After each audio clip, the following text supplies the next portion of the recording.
Hi, I'm Jennifer, and I'm back to talk more politics with you about this American Health Care Act and some of the more ludicrous things that Republican lawmakers have said about it. A number of Republican lawmakers have admitted that they did not read the bill in its entirety before they voted yes on it. What? I don't get paid upwards of $170,000 a year to read these bills. Nobody's paying me to read this legislation, but I read it. I read the entire thing. It's available online. I read it. I read all of the amendments that go along with it. It's lengthy. It's fairly lengthy. And it took me a bit of time to read it. And there were some parts that I had to go over more than once to make sure I was really understanding what it meant and what they were saying. Which is what they should be doing. They should be combing over this bill with a fine-tooth comb to understand every single aspect of it. Because that's what they get paid to do. That's what they're getting paid to do with our tax dollars. Okay, these politicians seems to have, they have forgotten who they work for. You work for the American people.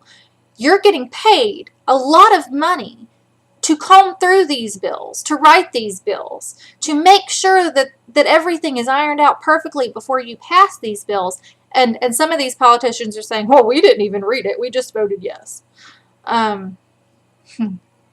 If you did that at your job, would you still have a job?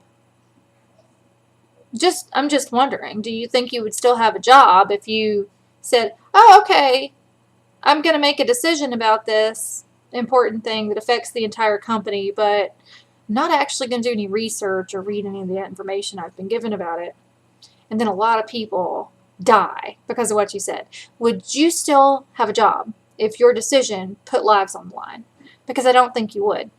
Now, some of the more ridiculous things the politicians have said, I'm just going to read you some direct quotes here about how little they value my life and my child's life and the lives of people, American citizens who have disabilities, people who are sick, people who are chronically ill, the elderly.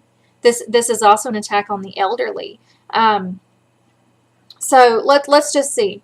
Robert Pittenger, who is right here in North Carolina, who is also a Republican, said people can go to the state that they want to live in. States have all kinds of different policies, and there are disparities among states for many things. Driving restrictions, alcohol, whatever. He continued, we're putting choices back in the hands of the states. That's what Jeffersonian democracy provides for. No, Pittenger, that's not Jeffersonian democracy, and that's not what you're doing. Let's be clear here. You're saying sick people should just leave North Carolina, right? That's what you're insinuating. Well, if you're sick and you don't like how this state handles your care, you can just move. How many of you have enough money set aside to just up and move right now? Moving out of state is very expensive. So for Robert Pittenger, I have a question for you, or Pittenger, however you say your name. I don't actually care enough to look it up because you're an asshole. Are you going to pay for us to move?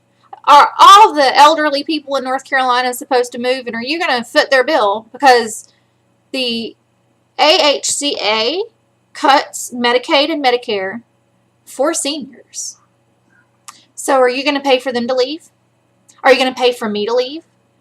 And if this is a federal law and you don't make sure that I have the right to be insured affordably and I die, are you going to help pay for my funeral? That's a very real question. I'm just wondering. I'm sure that my family would like to have your help with expenses. Now, here's another gem from a Republican from Idaho. Raul Labrador, so he had a town hall, and somebody at the town hall said, you are mandating people on Medicaid except dying. It's what an audience member said. You're mandating people on Medicaid except dying. And that is actually what this bill does, because they're going to chop Medicaid and Medicare all over the place. They're going to have huge cuts. So people are going to die. Now, this is also important. They're bragging that they're going to save money on Social Security. Millions or billions of dollars are going to be saved on Social Security with this plan. How do you save money on Social Security? People die, and then they don't need their Social Security checks. That's how you save money on Social Security. That's how you trim the budget there. You cut how much people get. You cut their access to health care, and people die. And then you don't have to send a check to them anymore because they're dead. So they're literally banking on people dying from lack of Medicaid and Medicare and bragging about it as a way to improve their budget. That should bother you. But this audience member says you're mandating people on Medicaid except dying. And Raoul Labrador says, no, that line is so indefensible. Nobody dies because they don't have access to health care. Now, fortunately, the people at his town hall have more sense than he does, and they all jeered at him and booed him because people do die. You do die when you have access to health care. You die. Clearly, you're speaking out of privilege. You're healthy enough and wealthy enough not to die if you don't have insurance. You're healthy enough and wealthy enough to be able to go to a doctor and pay out of pocket. I'm not. If I don't have insurance, I will die. There are lots of Americans who are just like me. If they don't have insurance, they will die. They won't be able to afford their medication. They won't be able to afford to go to the doctor. And a hospital is not going to keep us alive, okay? You seem to have this misconception we can just go to the health department or the hospital and they can treat us. There are 3 doctors, 3 on the East Coast who are trained to treat my particular heart condition. 3. Now you tell me, are they at the health department? Where are they? They're not at the health department. The health department would love to help me, but they don't have specialists. Okay? Our health department does not have specialists. They can't treat me. They don't know how. And if I can't afford my medicine, let's say I can afford to go to the health department and I can talk them into writing me the prescription for the heart pills that I need.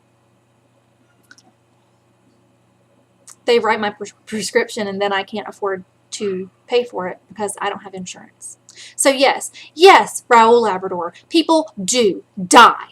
They do die from access to health care. And what is indefensible is your privilege. What is indefensible is this idea that you have that people don't die from lack of health insurance. What is indefensible is your lack of care for human life. I bet it's all over your website that you're pro-life. It's all over Pittinger's. Neither one of you is pro-life. You need to take that label and scrape it off because you are pro-fetus. When you don't give a shit if people live or die and you pass a bill that's going to let people die and then you say things like, that's indefensible. How dare you accuse me of letting people die?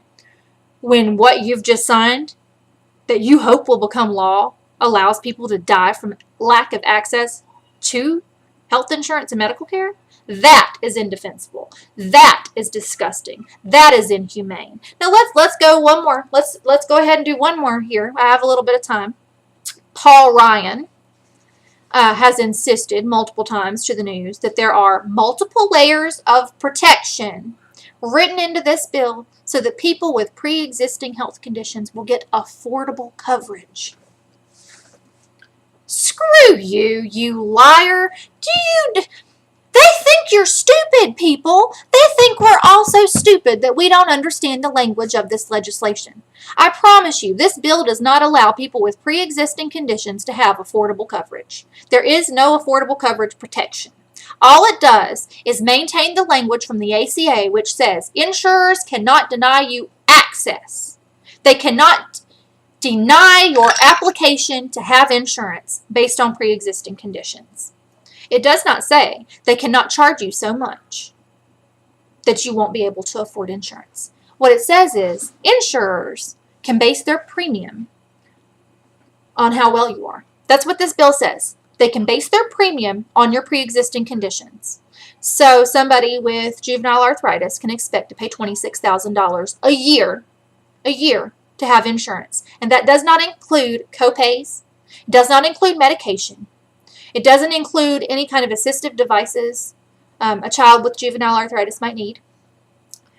And yet, he says, get affordable coverage. Is $26,000 a year for insurance affordable to you? Is it affordable to most Americans? Because I don't think it is. I don't know if these politicians are just so rich and so wealthy and so steeped in privilege that they really don't understand that what they've done is sentence Americans to death. If they are just so rich and so wealthy and so steeped in privilege that they're so out of touch with the rest of us that they actually think normal people can afford $26,000 a year for insurance, or if they just don't care. I lean towards they just don't care. I don't see how you can get into the position they're in and be so stupid that you don't know that average Americans can't afford $26,000 on one bill for a whole year. I don't see how you don't know that. Most people are aware of that. It doesn't take a mathematician to know that most Americans can't afford $26,000 a year for health insurance. There had to have been a better solution than letting people die. There had to have been a better solution than writing yourself a tax break, which is what they did. They wrote themselves a huge tax cut. Oh, and it's my understanding they also exempted themselves from having this kind of insurance. So their insurers don't get to penalize them for their pre-existing conditions. But everybody else is good enough for the rest of America, right? We don't have that kind of money. And it's time for us to stop electing these people who are so out of touch with everyday, hardworking people that they write legislation like this, and who are so incredibly arrogant that they think you are so stupid that you won't figure it out. I don't think you're stupid. I think you're smart enough to figure this out. I think you're smart enough to realize you don't have $26,000 a year to spend on health insurance. And I don't think that you, whoever you are watching this, I don't think you actually want to deny me affordable health insurance. I don't think you actually want to deny my 3-year-old affordable health insurance. I don't think you actually want me to die. I don't think you want my 3-year-old to be crippled. Do you? Do you? Or do you, as an American citizen, do you want the people you elected to find a way to help people like me and to help you too? Do you want them to take the time to do it right, to write a bill the right way so that it helps the most people and it doesn't hurt the people who need the help the most? Because I believe that my country cares. I have to.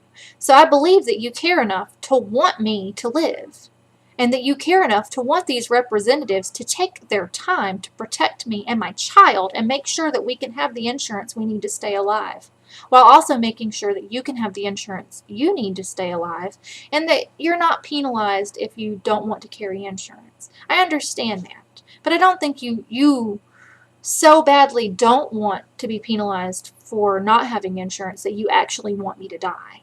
Do you? I mean, I don't think you do. So thanks for that, and this was interesting, and I can't wait to see what else these people have to say, because every time I think it can't get worse, it does. So, have a nice night.